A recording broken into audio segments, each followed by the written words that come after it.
Okay. Right on cue. The doggies come to interrupt. Alright, people. What is happening? This Hexagon signing in. Your resident Hexagon info warrior, known as Free Speech. Pulse chain coming soon, Hex Queen. And a long time ago, Info Warrior 13. Now, again, no one ever watched me. No one still does. But I want to cover some topics that I find interesting that may, in my opinion, help humanity as a whole. Before I begin, I will start this particular play this song. It might set the context for the whole stream, basically. Alright, here we go.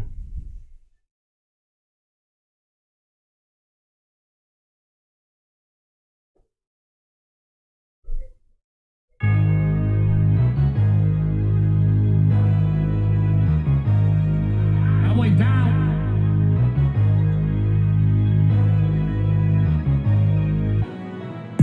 Look what they did to Alex Jones. They trying to rob him of every single thing he owns. How you get sued for a Billy for saying something wrong? They won't stop till everybody being watched by drones. And look what they did to Ye. They want everything. JP Morgan banned his account, but they do EPSTEIN. They care more about Kanye West than they do sex rings. It's like you only have free speech if you left wing. Hey, he wore White Lives Matter shirt with Candace Owens. She showed her bill and money winning, they both exposed them. They need to get closer to God, though, that's what I'm hoping. Because the deep, they hate the stars when they can't control them. They bet Donald Trump while he was sitting president. I guess they don't care if that sets a dangerous precedent. Now they rating him and Mike Lindell without evidence. Is this still America and what it represents? And that's why I'm out here flexing while I'm slaying demons. We living in the end of times, you should show a season. Politicians betray this country, they committing treason. It's all for power, so they laughing while the country bleeding. Look what they did to Alex Jones. They trying to rob him of every single thing he owns. How you get sued for a Billy for saying something wrong? They won't stop till everybody being watched by drones. And look what they did to Ye. They want everything. JP Morgan banned his account, but they do EPSTEIN. They care more about Kanye West than they do sex rings. It's like you only have free speech if you left wing. Look what they did to Andrew Tate. They banned SNEAKO too. And everything they did to me, they gon' do to you. They run experiments on people like we in the zoo. They scare you into silence if you have a different view. But you can talk sex, murder, push kids to switch their gender. You can't preach repentance, but you can tell them to be sinners. Biden's daughter exposed them, but nobody gon' remember. The D's and R's work together. I know that y'all beg to differ, but look what they did to Alex Jones. They trying to rob him of every single thing he owns. How you get sued for a Billy for saying something wrong? They won't stop till everybody being watched by drones. And look what they did to Ye. They want everything. JP Morgan banned his account, but they do EPSTEIN. They care more about Kanye West than they do sex rings. It's like you only have free speech if you left wing. Thank y'all so much for watching, and as always, switch to America.com.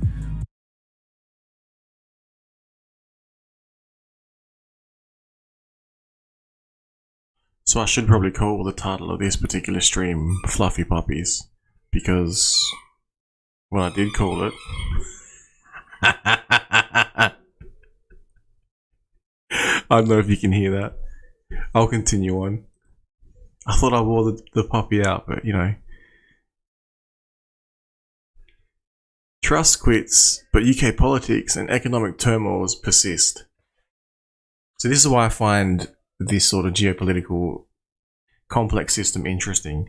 We have many different avenues, but in the end they all lead to the same road. We're seeing a surprise turnaround by BITBOY, as we've all seen today.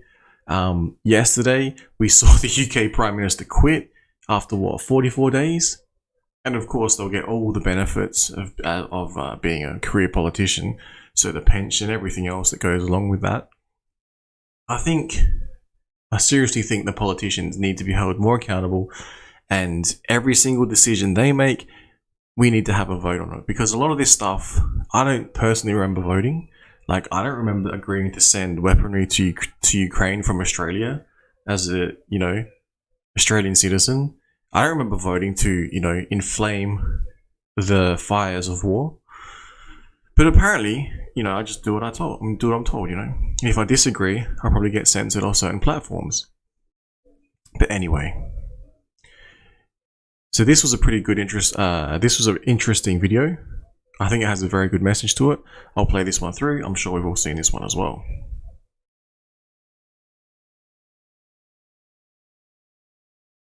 BITBOY is not owned. He's not owned yet. And that's why he's able to get on his live stream and call these people devils and all of that. And I'm saying yet because he probably has been approached or is going to get approached or silenced in some way. Because the way BITBOY is positioned is a dangerous and intense positioning for what he's trying to do. And it's somebody who doesn't care about money, right? That's what they don't like. They don't like, if you can't be bought, you're invincible. If you can't be bought or sexed, basically if they can't buy you with money or sex or power, you're the most dangerous human because you can resist all the temptations to shut up, right? BITBOY seems like he is resisting all of the temptations to shut up. He doesn't care. He's saying what he truly thinks and going off on these people. Let me know your guys' thoughts because I love this side of BITBOY.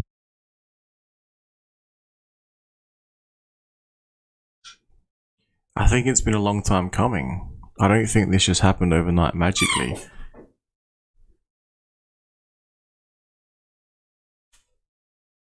But yeah.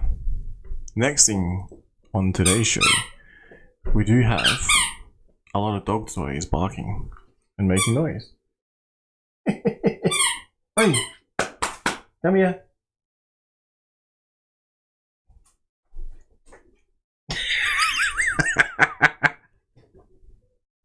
Alright, I'll continue on. I'll play a bit of this through. Yeah, this is old, but it's been updated. That's why the date's a bit out. But this happened a long time ago.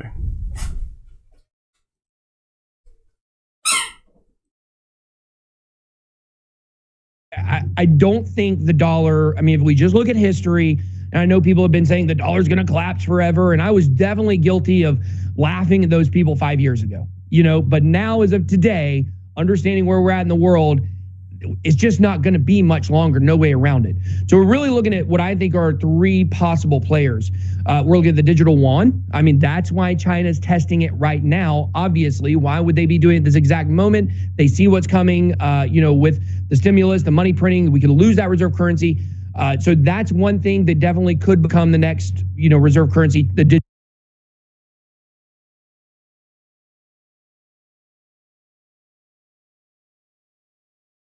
He goes on to break down 3 different possible scenarios. It is pretty fascinating because it seems more relevant today than it did back then, especially with the central bank digital currencies coming. Now,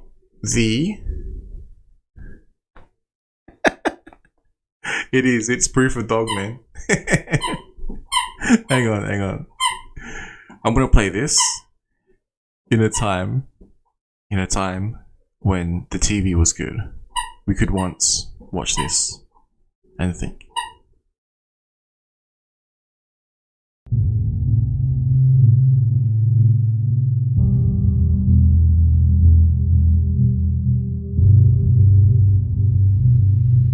I'm sorry, but I don't want to be an emperor. That's not my business. I don't want to rule or conquer anyone. I should like to help everyone if possible.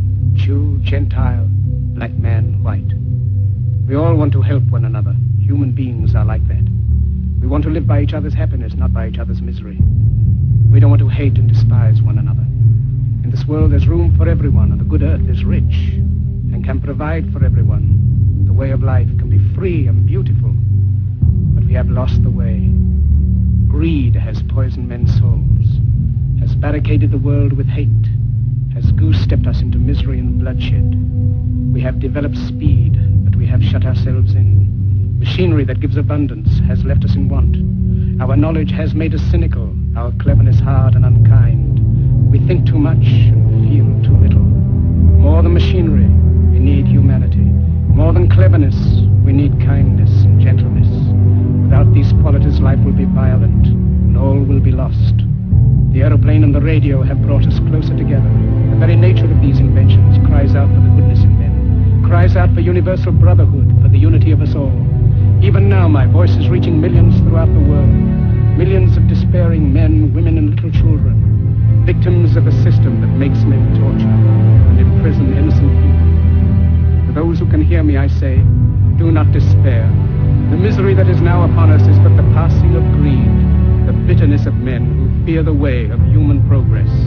The hate of men will pass, and dictators die, and the power they took from the people will return to the people, and so long as men die, liberty will never perish.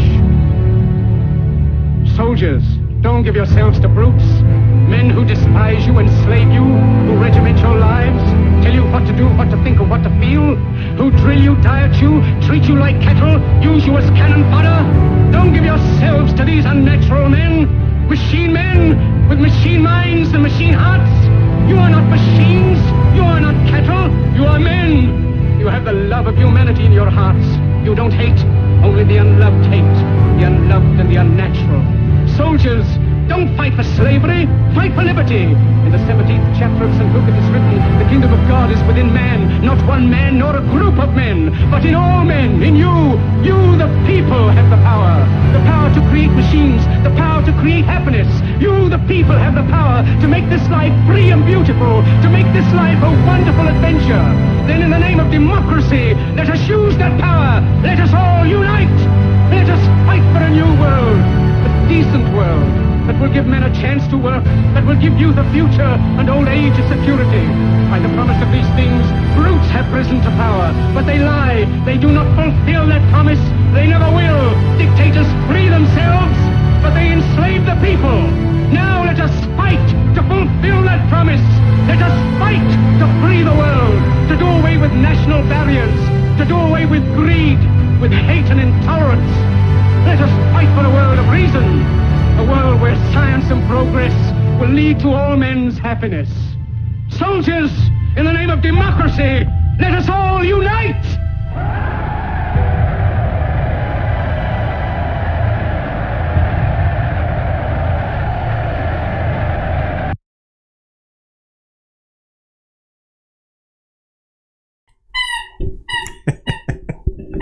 I've still got my dog on in the background.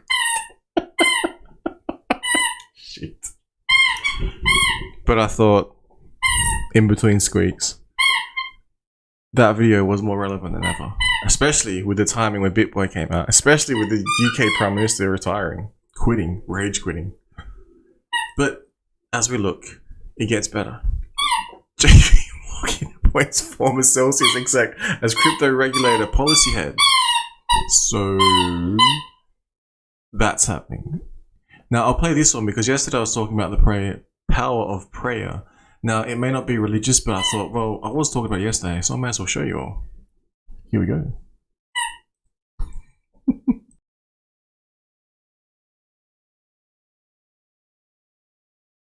So any discussion regarding this feeling-based prayer, this lost mode of prayer, sometimes seems a little more than academic until we can actually apply it in our lives or see it applied in our lives. It's in the late 1990s that I had the opportunity to do precisely that.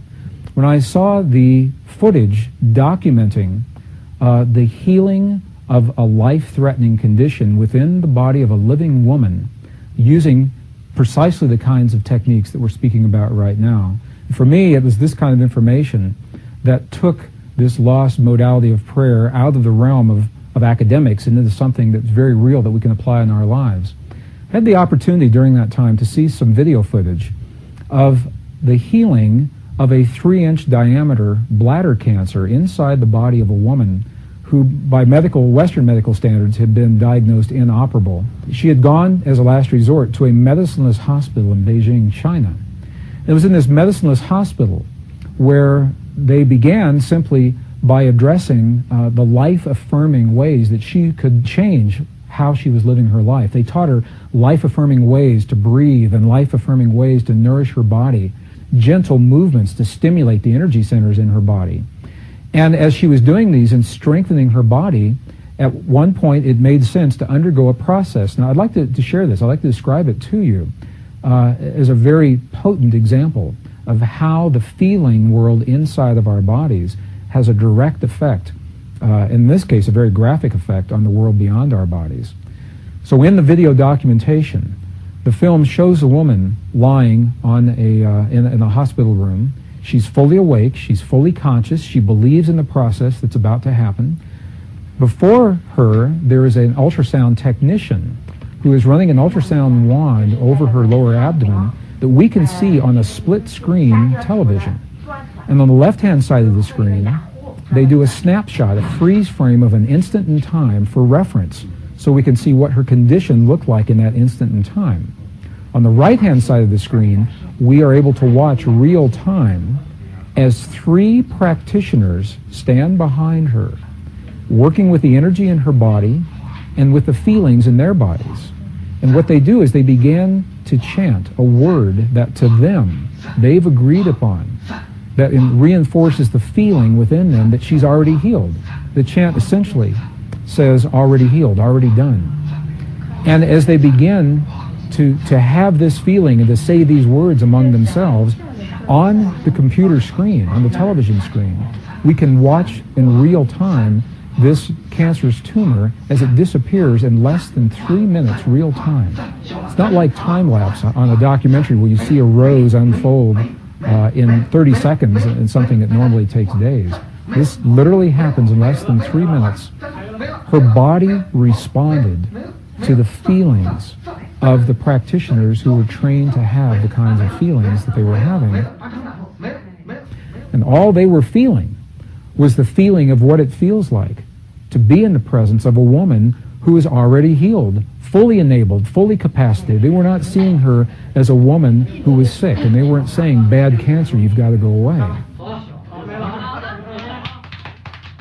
It's a very, very different way of thinking about things, and it's a very graphic example of precisely how this principle works. I had the opportunity to speak to the gentleman, Luke Chin, that actually created this film. And I asked him a question. I said, what if those 3 practitioners weren't there? I said, could this woman have done this? Could any of us do this on our own? And he smiled at me when I asked him the question. He said, Gregg, in all probability, she probably could have done it alone. However, there's something about us humans in that we seem to feel more empowered and stronger when we're supported by others in the things that we believe. It's all about community, people. Now, moving on to the next thing. This is in reference to the UFO stuff I was talking about briefly. Basically, there's a contact group called CE5. I'll play this footage briefly. Signal to it, and it turned and signaled.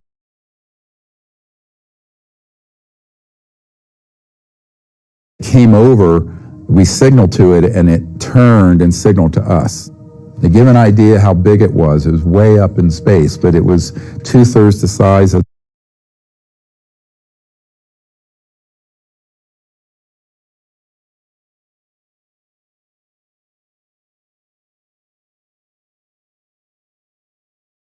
And then moving on to the next one, we have this here, and I'll play this out too.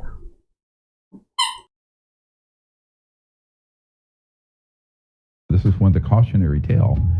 When Stan Meyer's collection of technologies were acquired by this other entity, and I said, whoever gets it, tell them they have to do it open source, in front of the whole world.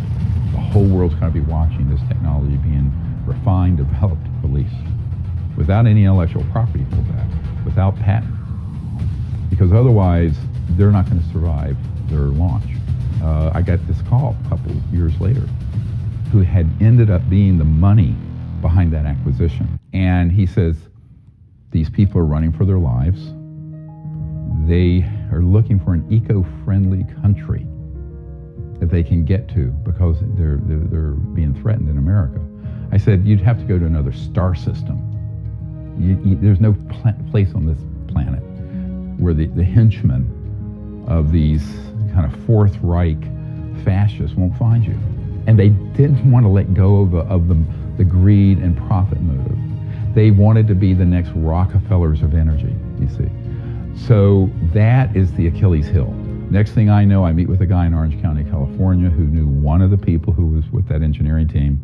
And the man said this guy came in, was crying like a baby because every single one of them had been killed and the technology vanished. The world is... So that's some other interesting stuff that I notice when I do my day-to-day research. Now this one here is more relevant to rates. Basically, I can't pinpoint the exact moment when it did drop, so to speak, but I listened to the majority of this show, and when you think about it, the interest rates previously were suppressed, you know, record lows. What do you think happens over time when the rates were depressed? I'm trying to explain it the way I can visualize it in my mind. Say there's a time period of 10 years. During that time period, you know, say 5 of the years, it was normal, whether it was, you know, around 2.5% or something like that. Instead of letting it continually rise normally, like a normal economy would function, they rolled out the quantitative easing, artificially suppressing the rates. Basically, you can imagine the next 5 years, 0.1% being the cash rate at record lows. Now, visualize that in a graph. What do you think that could do when they stop quantitative easing? Well, the rates are going to raise, but how much are they going to raise by? Is it going to be the 2.5% plus whatever it would have been had the quantitative easing not kicked in? So that's why I think we're going to continue to see rates continuously rise up until, I think the dot point here is the Fed pivots before or after. Basically, are they going to intervene to stop, or are they going to let it play out? Then once it's about to really crash, intervene at the end. That's the only two options they really have. Markets will react before the Fed has a chance to pivot. So I thought I would explain that. So if you could visualize that in your mind, the next 5 years, I foresee higher rates, basically, given what took place before. Now, we do have this article here. Basically, Australian Bank, you might be familiar with this one, begins linking customers' transactions to carbon footprint. Now, the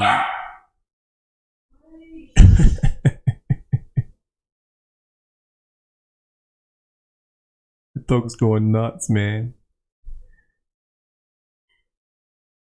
It begins to link the carbon footprint to customers' transactions. Now, the fear is, could they make this, you know, compulsory? Now, that does sound a bit crazy, but it's within the realms of possibility. The next thing I will show you is, I have to pull it up though. Where is it? It was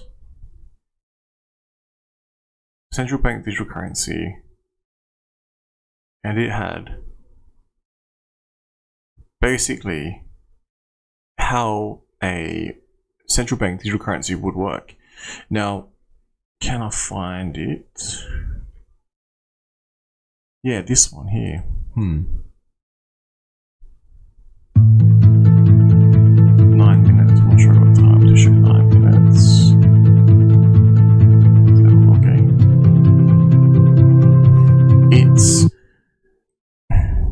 It appears that they're going to be, you know, this is for Hong Kong though. Now,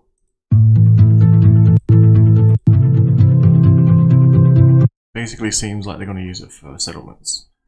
But you look into it further, they've got it all mapped out how it should work. Basically, retail e-wallet system, stablecoin, central bank digital currency token.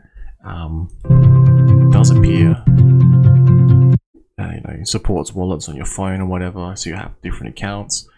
This is a bit blurry, you can't quite see, but the wholesale interbank system. So maybe they're going to use central bank digital currencies in between the different banking systems, the settlement systems. Then they will issue and exchange that for a stablecoin, which will then be issued to the retail investor, which will be based on, I'm not sure what sort of blockchain, but if you have a look at this,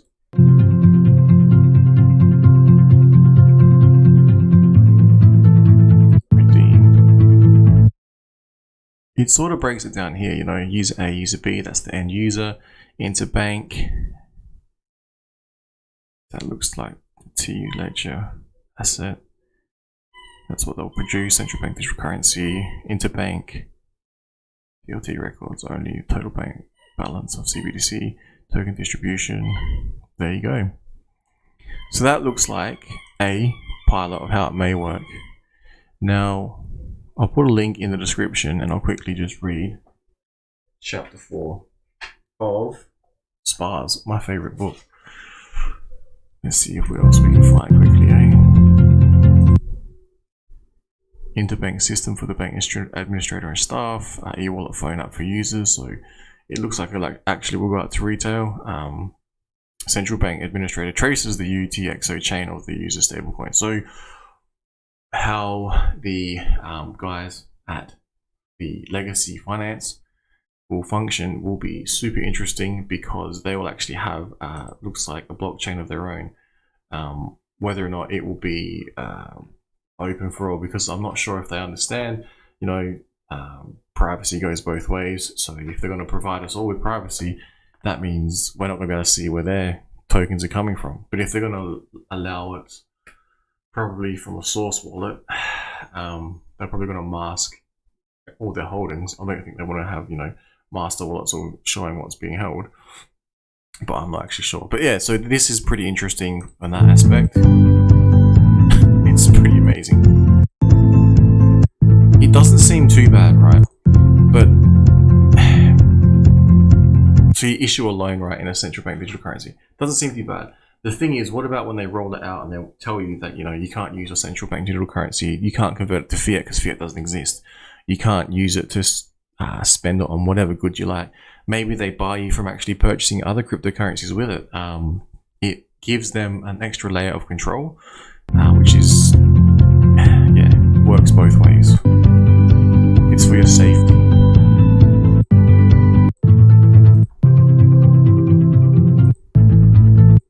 Look at this. Yeah. Interesting. Payer ID, issuing bank ID, validator. So how are they going to run it? I'm guessing there's going to be no gas fees. Oh, sorry, gas fees. That's like Ethereum based, but you can see what I'm saying. They're going to have certain blockchains. They probably already have developed now.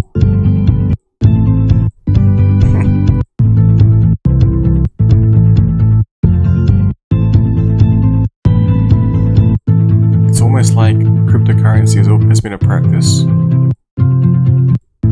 Look at this. Crazy. So that'll be your app. Transaction.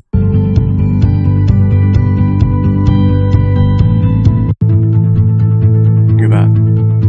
All laid out. Safety, flexibility, and privacy.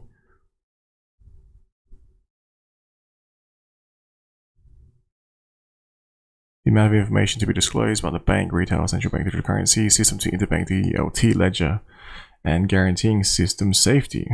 Alright, privacy, cryptographic transfers, interbank system, retail, bank, overissuance, validator. The banks were validators. Are you kidding me?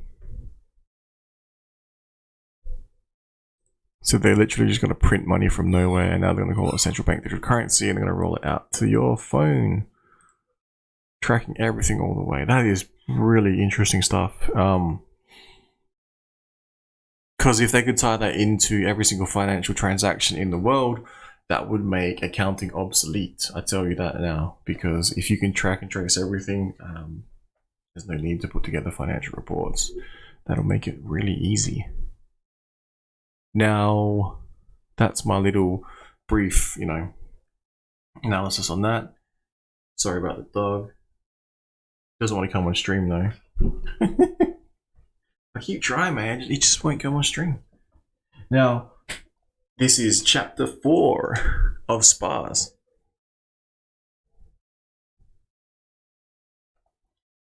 Users beware of the central bank digital currency that's come to you. Kidding. Users beware.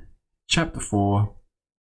Tuesday, January 13, 2026. FDA promotes miracle cure for SPAs. Officials recommended use of unsafe SPAs drug for children. This is like news snippets in this particular scenario. Wednesday, January 14, 2026. Wednesday, January 14, 2026. CDC official SPAs drug may be ineffective. Use it anyway. Where have we heard all of this? This is page 14. Following limited evidence of success in treating SPAs, patients with calocivir, the FDA issues on emergency use authorization, EUA, for this drug as a SPAs therapeutic in the United States. While calocivir had a positive impact against SPAs, preliminary data indicated it also caused intense stomach cramping in a statistically significant number of adult cases. Additionally, while initial hopes had been that calocivir would, in addition to treating the disease, prevent or reduce transmission, this was not the case. Nevertheless, due to high public demand for access to viable SPAs treatments, public health and healthcare agencies drew from existing SNS inventories of calocivir several million doses until further production of drug could begin. So that's what they did. And then you have page 15. Official announcements about the use of calocivir to treat SPAs were made in early January 2026, although extensive interagency efforts were made to coordinate messages. Slight differences were emphasized by the media, leading to the appearance of diverging messages. The FDA, for example, explained calocivir was being authorized under emergency use protocols as a treatment for SPAs, and recommended that healthcare providers and other interested persons review the FDA drug approved insert, which include information about the potential side effects. The CDC's announcement contains similar information, but when a CDC spokesman was asked direct questions on air, live, I added that live bit in, he explained the preliminary nature of calocivir trials and stressed that the efficacy of drug against SPAs remained unknown. The NIH announcement, meanwhile, also echoed the FDA announcement, but when the NIH speakers appeared on the widely viewed interview on a popular morning news show, the interviewer focused primarily on the possible benefits of the calocivir for adults only. So, in addition to the government agencies, official channels of communication, messages about calocivir were also distributed by national and local media organizations. Depending on whether the government sources these news agencies used, their reports differed slightly. When these messages were in turn shared via social media, they continued to diverge. Some individuals on social media, citing the CDC spokesman interview, claimed that calocivir had not been thoroughly tested and was potentially unsafe. Others, citing parts of the CDC and NIH announcements, incorrectly claimed that while calocivir was safe for adults, it was possibly unsafe for children. Yet others wondered why the drug was not being administered preventively to the entire US population, because little actual data on the safety and efficacy of calocivir existed at the time. Government agencies had a difficult time responding to the ever-diverging public responses on social media. After calocivir was in public use for 3 months, the FDA was able to release updated information about the drug's effectiveness and the incidence of side effects. This information came too late. However, for large portions of the general public in Wisconsin, where many individuals were treated with calocivir, local citizens posted, tweeted, chatted, and zapped real-time impressions of the drug, zapped being the new social media out platform in this particular book. While some claimed the drug was effective and even life-saving, most reported no effect and claimed that the drug had caused additional side effects, such as headaches, nausea, and body aches. The social media reports of these side effects were so ubiquitous in the Milwaukee area that local news reporters openly questioned the FDA's updated safety information, with one reporter even asking live on air if the FDA even knew what side effects were. In Lawrence, Kansas, On the other hand, local media, again using social media responses as a source, focused on how successful Kalukovir was at treating SPAs. Crazy. By late January 2026, the WHO reported sustained transmissions of SPAs in 42 countries across the globe. The disease proved to be particularly devastating in low-income countries where weak health systems, malnourishment, and co-infections generally exacerbated the impact of SPAs. In the United States, the situation was much less dire, but public concern about SPAs remained high. This anxiety resulted in the extensive use of Kalukovir across the country and led to many citizens to actively seek out medical attention for even minor SPAs-like symptoms. Through taxing for local hospitals and clinics, increased self-reporting of SPAs-like symptoms provided data that clarified certain epidemiological features of the disease. The CDC published analysis of this data, which indicated a much lower case fatality rate of 1.1% compared to the initial 4.7% estimate. Cool. Where was it?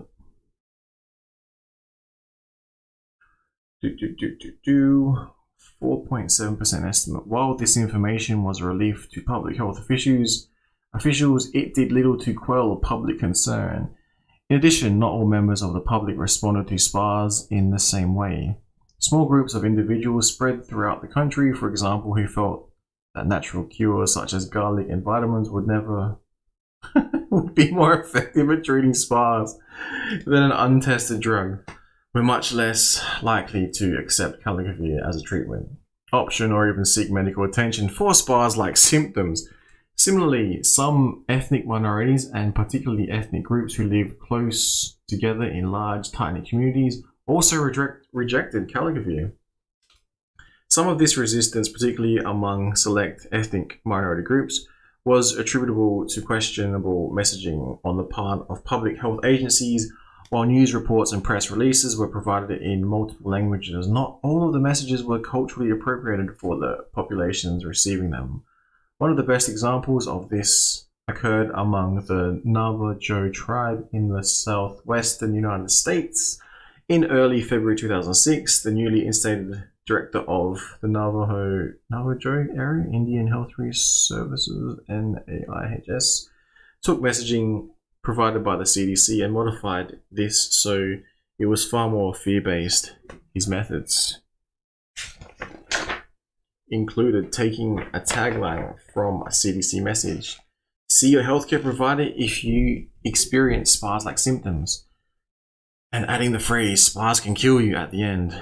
While the intent of the director was to increase the number of Navajo seeking treatment for SPAs, the modified message, which was widely distributed throughout tribal areas, backfired. Fewer Navajo came forward in the following weeks for treatment from the NAIHS for SPAs-like symptoms. Sensing a mistake had been made, the director reached out to tribal leadership. After intensive dialogue, for messaging of the NAIHS was changed to reflect Navajo beliefs in sustaining life and ensuring a focus on death. Specifically, the fear-based messaging was replaced with positive messages, including "See healthcare providers for SPAs-like symptoms and can help you and your family members live long and happy lives." Okay. Due to the variation in local responses to Kalukovir and persisting anxiety around the outbreak itself, local public health agencies actively tried to address controversies and coordinate public health outreach with local populations. While many of these local public health outreach efforts successfully increased compliance with recommended health actions, they were not effective at reaching some special interest groups, including the growing national anti-Kalukovir natural medicine movement, which was dispersed across the country and not concentrated in local areas. So in this particular playbook, you're left questions such as these. Communications dilemma. Harmonizing inconsistent messaging across health agencies. Appropriately tailoring public health messages to address the concerns and cultures of specific communities. Food for thought. How could pre-crisis partnership and alliances have averted the potential for inconsistent messaging around caligraphy safety and efficacy? What are the potential side effects of unaligned official messages about MCM safety and efficacy? How could social media have been used to supplement traditional methods of collecting data about calligraphy's effectiveness and side effects? What is the difference between word-for-word translation and culturally competent MCM messages? What are the potential social and public impacts of failures to deliver culturally competent MCM guidance? Wow.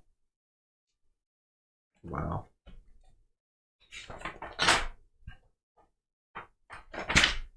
Yep, so that is the playbook. That is the issues that took place. That is how they would like to have dealt with it and how they actually did deal with it in this particular book. Chapter 5 going viral will be on my next stream. Hopefully the doggy doesn't go nutty and squeak all the way through it, because I think there was something else I was going to cover, but I'll pull it here. Alright.